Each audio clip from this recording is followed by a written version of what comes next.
नमस्कार मित्रांनो, तुम्ही पाहता न्यूज महानायक. मी विकी देशेट्टीवार.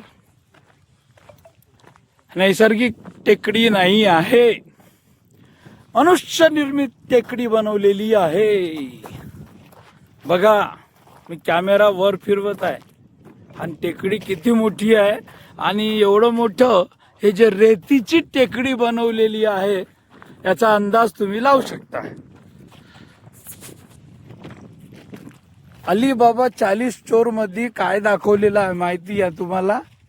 एक जंगल असते, त्याच्यात मग तो दरवाजा असते, त्याच्यानंतर आतमध्ये गुफा असते.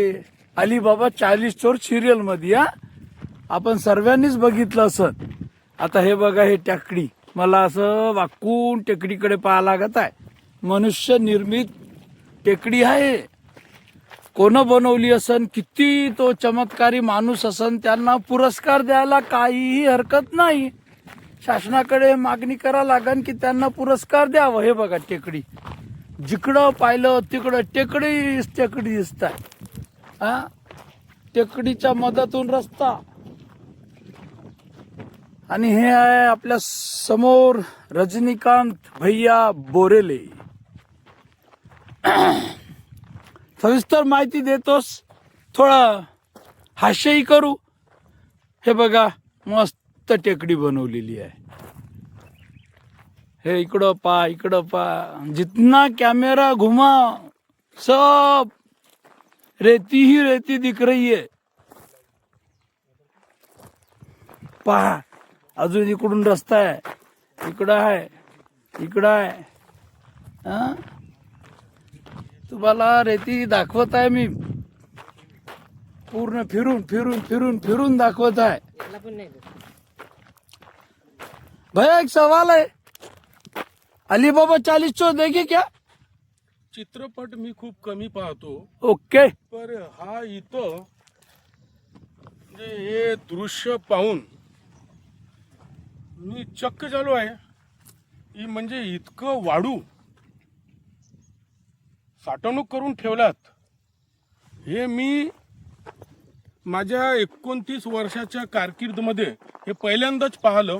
आणि मला इथं पहिल्यांदाच यायचं हा योग आला आहे.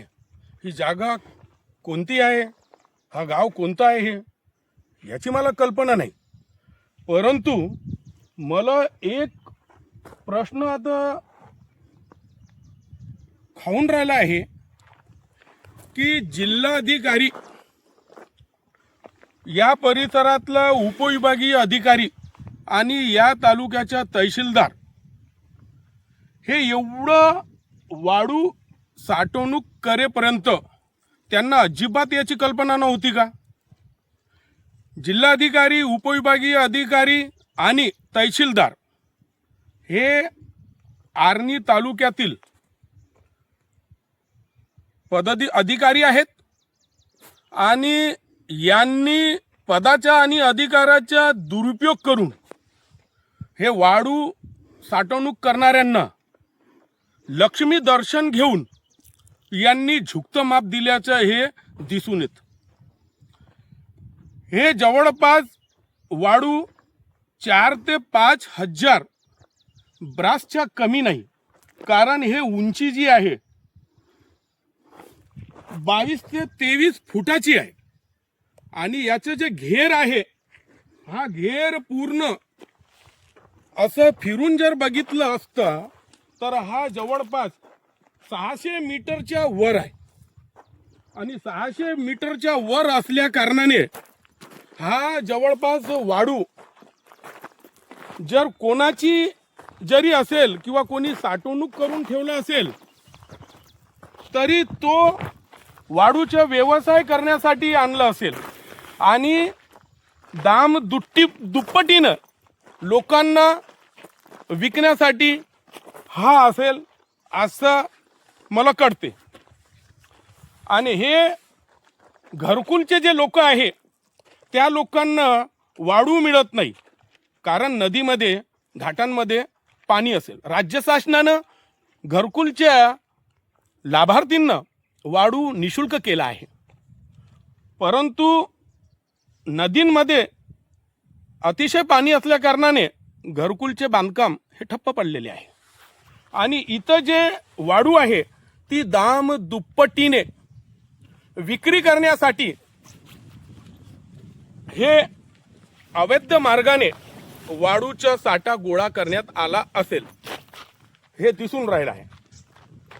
तर हे जिल्हाधिकारी यवतमाळ, उपविभागीय अधिकारी आर्णी आणि तहसीलदार आर्णी यांनी निश्चितच आपल्या पदाच्या अधिकाराचा गैरवापर करून लक्ष्मी दर्शन घेऊन हे अशा अवैध मार्गाने वाळू साठवणूक करणाऱ्यांना अभय दिला आहे आणि त्यांच्या आशीर्वादानेच हे सगळं गैरकायदेशीर कार्य झालं असेल. मुख्यमंत्री साहेब, महाराष्ट्र राज्य शासन आणि मुख्य सचिव राज्य शासन मंत्रालय मुंबई यांना मी तक्रार पाठवलेली आहे. त्या तक्रारीमध्ये मी अंदाजे फक्त 1200 ब्रास वाळू हे टाकली आहे. परंतु इथं आल्यानंतर घटनास्थळ मोक्का पंचनामा हे केल्यानंतर हे जवळपास 4 ते 5 हजार ब्रास वाळू असल्याची शक्यता आहे, कमी नाही पण जास्त. अशा प्रकारे राज्य शासनाचं खनिज महसूल स्वामित्वचं हा नुकसान करण्यात आलेला आहे. आता 5000 ब्रास माल म्हणजे बाजार मूल्याच्या हिशोबानं हा कमीत कमी 8 ते 9 कोटी रुपयाचा आहे आणि एवढं मोठं महाराष्ट्र राज्य शासनाच्या महसुलाचा नुकसान होत आहे आणि हे महसूलच्या नुकसानाची जबाबदारी जिल्हाधिकारी यवतमाळ हे यांचं कर्तव्य आहे. त्यांना त्यासाठी वेतन भेटतो, त्यांना सुख सुविधा भेटते आणि अशा प्रकारचं नुकसान त्यांनी केलेलं आहे राज्य शासनाच्या. त्यामुळे मुख्यमंत्री साहेब आणि मुख्य सचिव राज्य शासन मंत्रालय यावर कोणती कारवाई करणार आहे याचं लक्ष संपूर्ण विदर्भवासियांचं लागलेलं आहे. म्हणून पदाच्या अधिकाराचा दुरुपयोग केला आहे जिल्हाधिकारी यांनी. स्वतःच्या आर्थिक स्वार्थापोटी त्यांनी हे गैरकायदेशीर काम करणाऱ्यांना झुकतं माप दिलेलं आहे, त्यांना अभय दिला आहे, त्यांना पाठीशी घातला आहे.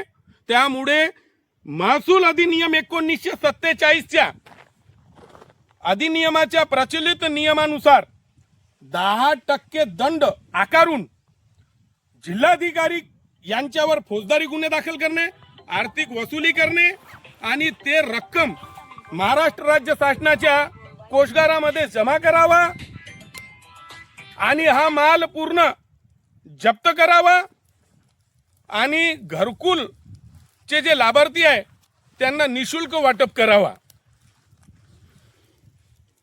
इतकं मोठं या ठिकाणी वाळूचा अवैध साठा दिसून येतो.